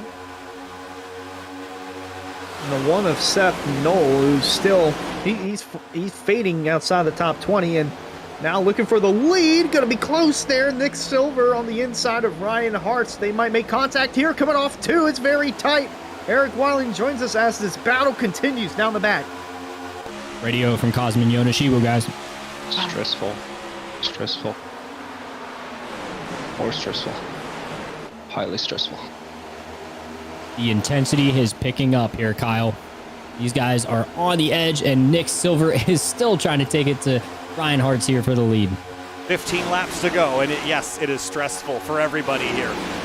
You're in lockstep with the driver behind you. The 51 lifted early. The 46 had to bail bottom, and Hartz is going to try to carry some momentum. The 46 had to make a hard left to not run into him now. It's side by side for the lead down the back straightaway, Hunter. The 51's got a big run. Yeah, the outside line's got a massive run after the miscue from the 46 of Silver, excuse me, and nowhere for those guys to go. But now Solid Rocks takes 1, 2, and now 3 is being dealt with between Beckner, Silver, and now Nichols going to have a run on the bottom. 3 wide for 3rd, but here comes Beckner. And he'll give a shove to the 51. 14 to go. 3 wide for 5th. They were stacking up on that outside behind Rabel. Whoa! Big moment there from the 51. Going to slide up in front of Beckner. Here comes Rabel with a run on the outside. Silver with a bump draft to the 73 of Nichols. And now the 8 of Slate has joined the fray. If you have not been making alpha moves, it is about time to start taking. You've been making deposits all night. It is withdrawal time now. Of course, if you've already made your withdrawals, you should be expected to deposit one in the bank at this point. I mean, you've got to give and take a little bit. And if you don't give after you've taken, someone will take it back from you. Her hand way high. Whoa, yeah, and he's made contact with the wall quite a bit tonight, too. Got to be careful here on this corner exit. He's still blinking. Well, kept it clean there. Got a decent run following Cosman and JT Poole. It's all for about 11th place. And Nichols is beginning to slip just a little bit as these drivers get together. The 8 is Slate in the middle. Yeah, 3 wide there as the 66 and the 8 go toe-to-toe. Here comes the 30 of Miller on the outside, but the 73 Nichols going to have a push from Silver. Oh, it's going to get tight here heading into turn 1. We're playing Tetris with race cars. I mean, what hole does this car-shaped object fit into? Look at the 23 of Bowie and the 8 of Slate. That didn't fit there, but it made it work. Whoa, bobbing and weaving down the back straightaway. Drivers aiming to get their car as far forward as possible in the car-sized space that they've been allotted to have on the racetrack. Oh, that's going to be tight. They're going to be 5 wide. It might be 4 wide coming off the corner there. Wow. Oh, boy, that is... Who is that on the apron? Good question. That's... What car is that down there? That's Sci-Fi? The Camry. No, it's the number 5. And that is... Garrett Grant? Garrett Grant. It is Garrett Grant. Oh, it is. Huh. And that was a big dive down there. Whoa. All right, next time by. 10 laps to go. And then in the midst of all this, Chris Rabel has moved up to second. He got past the 51 of Springer, and the 73 Nichols still trying to take that position away, still trying to get towards the front. But now Rabel's got Beckner behind him, and watch them two-car tango down no, they're going to crash. There they go, the 66, the 30. The 23 of Bowie's going to miss the one end of the pit wall, slam into it, though, and they're back across the road. This will cause a caution. And on the entry to turn 1, there they are, the 8 of Slate, the 41 is in it, Tyler Nichols, and the 23 of Bowie. 10 laps to go, caution flag. Oh, boy. Oh, boy, indeed. You think you've seen all now? You ain't seen nothing yet. Well, here is what happened. They came out of turn 4. Watch the 23. Watch the 30, rather, the 8.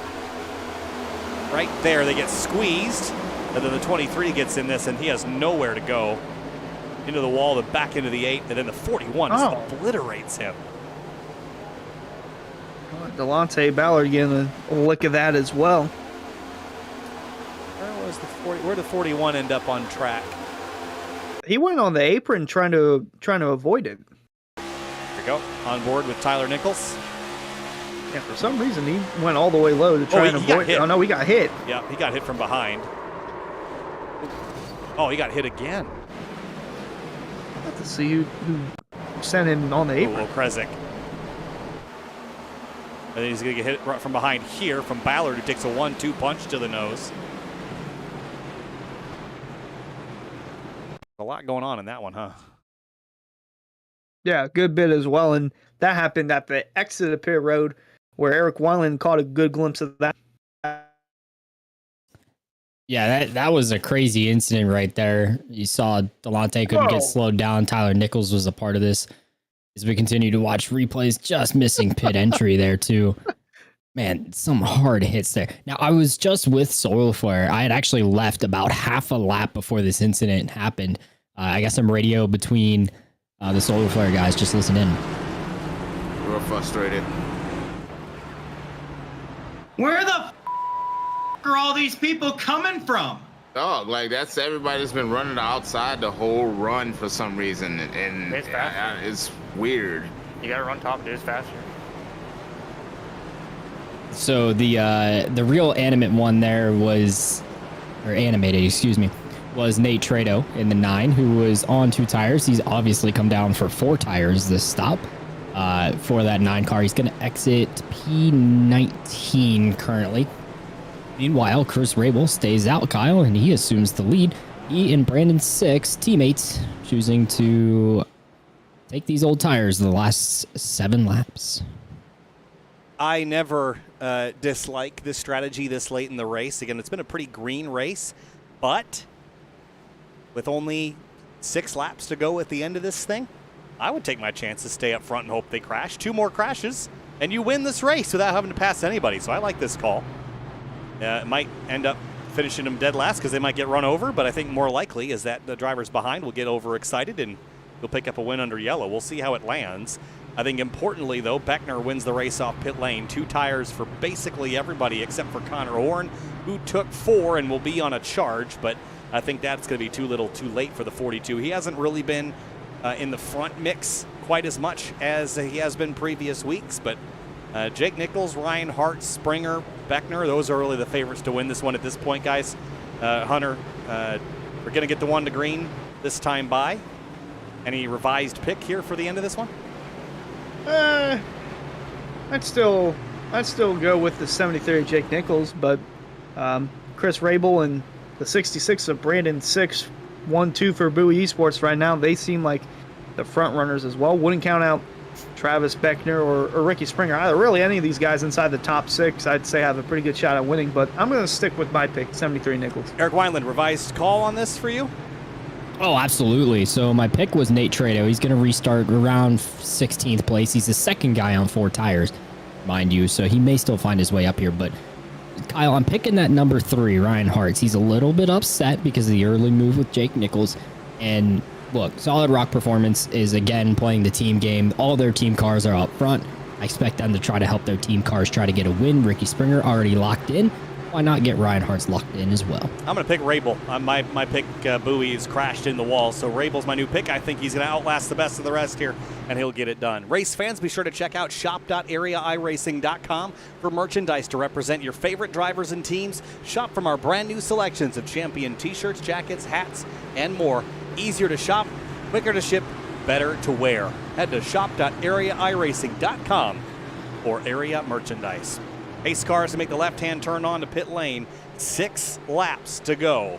Remember, if we get another caution flag, it will not count as a green-white checkered unless the race distance is extended. Here we go, green flag, 6 to go from Michigan. Oh, slider behind. That's the 2 of Greg Mitchell. He got it slowed down. No, he's good, and we'll carry on. Oh, Beckner's going to make a hard left to turn underneath Rabel. Oh, and right behind him, Hartz is leaning into the 66 of 6, but the run will be on the outside down the back. Big block there from Seth Knoll on Seidenfeld, and Curhan takes advantage of it. 2x2, Noah's Ark into turn 3. And look at the 51, a Springer up the middle, 3 wide. He'll take 2 in one corner, maybe 3. As Rabel falls backwards very, very quickly. The 73 is through, 5 laps to go as Travis Beckner leads the way. So is JT Poole. He's entered the fray inside the top 5. Nichols going to make it 3 wide for second heading into turn 1. Oh, is this going to work out? Nichols way hot into the corner. He's going to slide up the hill. Springer slings around the outside. Hart's nowhere to go. Going to have to push the 73 unless he makes it 3 wide himself, but all is smooth sailing for the leader, Travis Beckner, as they head into turn 3. He's got the 51 and the 73 to worry about. Big slide there from the 73 car of Jake Nichols. He and Springer, if they don't junk themselves, that's going to be an amazing accomplishment with how hard they've been racing. Oh, well, now the outside's going to have that big push. 73 going to be 3 wide in the middle. Here comes Hartz looking low. JT Poole all the way on the outside. Going to get very tight, but Nichols comes in front of the Poole machine. Whoa. Pushing and shoving down the back straightaway. Springer slips in front of the 73 of Jake Nichols. 3/10 is the advantage from Beckner back to Springer, and it's nothing from Springer back to the rest of the field. And Beckner's got a very comfortable gap right now. 3 car lengths separating he and Springer. Springer's trying to break the draft from the 73 of Nichols. 3 to go from Michigan. Travis Beckner is just praying that these drivers continue to get crossed up with each other and don't set their focus forward. Slide from Springer again out of turn 2. Does Nichols have the run to cross over? Here he comes with a big run. Down the back. They're going to have to work together to get back towards Beckner if these guys want to have a shot to win. I know Nichols wants to go at it, but got to put that aside for now as, boy, they are sliding up right behind, though. Whoa, there's going to be a crash. There goes the 5 of Garrett Grant. He keeps it straight. We will stay. No, there's the 46. No, they don't. Slams into the inside wall. Everyone's off the racetrack. Are we going to stay green? Nick Silver. Seems like we'll stay green for now. Absolutely pounded the inside wall. We continue. Here comes the 51 of Springer. He's gone closer, but not close enough. Jake Nichols going to look down low now. Now they're going to get single file back again, heading into 3. All right. Next time by is the final lap. 2 miles left. Beckner has not yet won a race this season. He's finished 3rd twice. 2 miles left at Michigan is all that stands between Beckner and his first win of the season and an automatic playoff berth. 1 lap to go. White flag for Michigan. Here comes Springer on the bumper of Beckner. He's going to look down low to the inside, heading into turn 1. Springer all the way on the bottom. Going to try and slide in front of the 28. It's not going to be enough. Beckner going to have the run down the back. Here comes Jake Nichols to the outside. Oh, he walled him. He put the 73 in the fence. And here comes the 3 now. They're going to tangle with the 26 at JT Poole into turn 3 for the final time. The drivers behind, tangling, tripping over each other. Turn 4, final lap, the 3 and the 73 bouncing off each other. Checkered flag for Travis Beckner. He'll pick up his first win of the season, a playoff berth. As for 2nd, 3rd, and 4th, slamming doors. Tempers are hot, but the race is over at Michigan. And Travis Beckner is your winner at the 2-mile fiasco that has been round 5 of the Area Cup Series. Holy cow, don't know how no one wrecked up front. I thought for sure after that the 73 was gonna get turned there from the block he made, but oh my goodness, he had such a strong run too. The 51 didn't wall him. He definitely would have had a shot at the win. Yeah, we'll have to go back and look at that. Certainly some dramas and some tempers. Travis Beckner, though, I'm sure he is happy to not be a part of the drama today. I would say so too, as now that's 2 wins on the year for Miller Racing, and that other win was from the one of Seth Knoll. Going to give him a congratulatory bump down the front stretch, and that's 5 different winners now in the first 5 races. Keeping the streak alive, Beckner slides across the stripe. Flirty driver, but Michigan might be a new home for Travis Beckner. That was an exceptional run to the end. And he will be celebrating. New livery on the car, new paint scheme. Calusa Pines, they've been with them as a secondary sponsor for some time, but I think this is their first primary victory, at least here on SimTV. And with that, let's go over our race results and talk to your top 3. That was a wild one towards the end. Beckner, Springer, Nichols, your top 3. Ricky Springer and Jake Nichols, I don't think are buddies after this one. Same to be said about Ryan Hartz and Jake Nichols. Hard-fought victory there. But how about Kazuma Yoneshi was sneaking there for 5th at the end, and Cedric Hunter for 7th.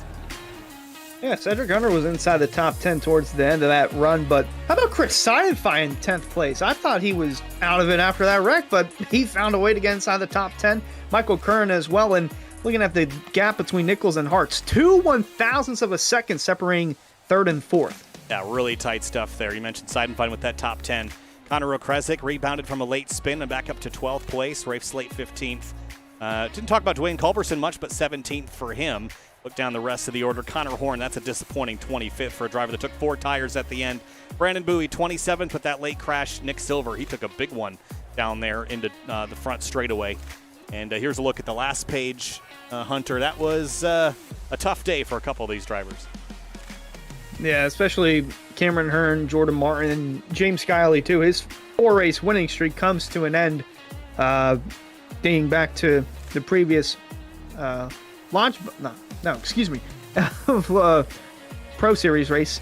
But tough day for those guys, and tough day for Senesac, Swan, and Frankie Barroso as well. Well, let's talk with our top 3. The first driver to chat with, Jake Nichols in the number 73. Jake, it was elbows out, to say the least, in this race, especially at the very end.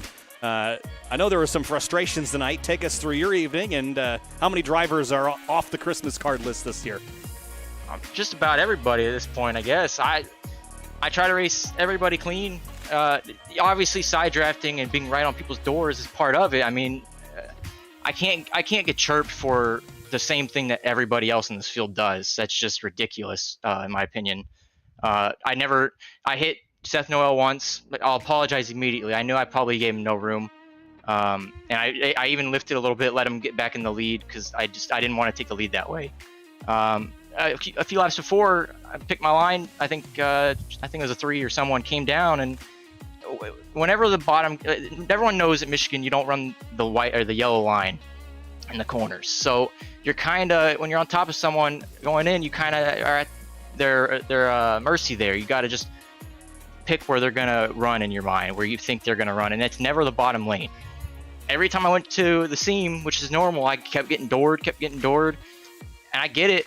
Everyone's pinching the daylights out of each other. You have to, and you have to run the top. I get it. It's hard racing, but I don't get how I can get chirped and get punted 14 times straight by the same guy who said I raced him dirty when I just was racing the same way the entire field was doing to each other.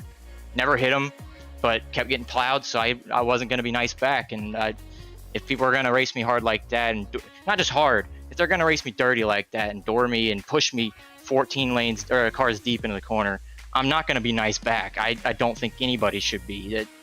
You'd be a pushover at that rate. But no matter what, it was, I mean, we all raced our hearts out there. I mean, we gave it all we could.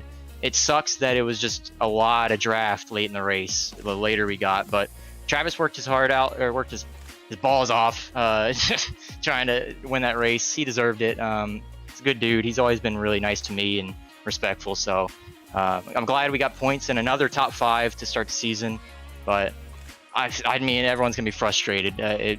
That's not my style of racing out there, but we'll take it with what we got in the Solar Flare Racing Chevy Camaro. Well, big picture racing for sure. Jake, congratulations. Top 5. I know it was a frustrating day, but should retain the points lead. No problem after that one, and we'll see you next week. Thanks for chatting. Thank you, guys. Appreciate Hope you enjoyed the show. We certainly did. We'll see you next time. All right. Well, Ricky Springer's up next. He comes home in second, and Ricky, Jake Nichols isn't going to send you a Christmas card, or not a whole lot of other people inside the top 10. Take us through that battle with the 73 all the way to the end. It got physical. The elbows got out. But your thoughts from your perspective on tonight's racing? Yeah, this awesome game, Chevy Camaro, was good, and I feel like it maybe wasn't good enough. But, I race people with the same respect that, I get raced with. I mean, I try and give everybody the same respect. I mean, me and Jake have raced side by side countless times. I mean, even at Charlotte. And, once I feel disrespected on the racetrack, I tend to lose a little bit of that respect. So, I mean, no doubt we can gain it back throughout the rest of the season, but just unfortunate it had to go that way throughout the race. Well, in terms of the big picture, you came into the night second in the standings, 25 back. You finished ahead of the points leader. So that's going to kind of nip you a little bit closer to the overall points lead. Again, you're in pretty good shape considering you've got to win. So what's the goal? What's the big picture here? Considering that getting caught up in these things, you don't want them to affect the playoffs later this year. So what's the goal moving forward? Yeah, no, I mean, this SRP esports team has just worked their butt off. I mean, we do practices after practices to try and, get the best opportunities that we do. I mean, I'd really like to see all the SRP cars, of course, being co-owner of the team, up into the playoffs. I mean, that's really the goal for us. I mean, we put in so much time, and everybody on this team puts in so much time that, I feel like we got a shot at it. And really for me, as opposed to last season of having, so many unfortunate events of getting wrecked and everything like that, to be able to win early in the season and continue to run well, it just kind of puts us in a good spot for that. Definitely takes some weight off your shoulders. Ricky, thanks for chatting. Fun to watch out there tonight. Certainly put on a show. Appreciate your time, and we'll see you next week. Absolutely, and if you don't just mind for a second here, I'd like to thank Sunny South Raceway, Loop Technologies, and Andretti Autosport, and awesome games for being on the car. They put in a lot of effort for this whole organization, so I appreciate them. Appreciate it, Ricky. We'll see you next time. Thank you, Kyle. And last but certainly not least, Travis Beckner, 2/3 on the season and now adds a win to the top 5 column. Travis, late in the going, it got very physical out there. We just talked to 2 of the guys that are certainly going to focus on not running into each other the next couple of weeks. But the drama was in your mirror tonight in the closing laps in the Calusa Pines Toyota in Victory Lane. Take us through your night. Started 6th, ran as low as 10th, but you got it done in the end. Yeah, that last stop there, that was an amazing call by Dawson Miller, taking no fuel and just right side tires. Got me out in front of Ricky Springer and everybody, and was able to get underneath Chris Rabel there at the end. And just tried to walk away, but there was a point there where I thought I got too far out in front. I was like, oh no, this ain't good. In the closing laps of that one, though, Ricky Springer took a swipe at you. Swipe or no swiping, I suppose. You were able to cling to it, and you get your win. You lock yourself into the playoffs. Does this change or shift your focus at all in the next couple rounds, or is it still just go out there and try to pick up as many wins as you can? I'm going to go out there, race the same way that I race with everybody else, and try and pick up more wins.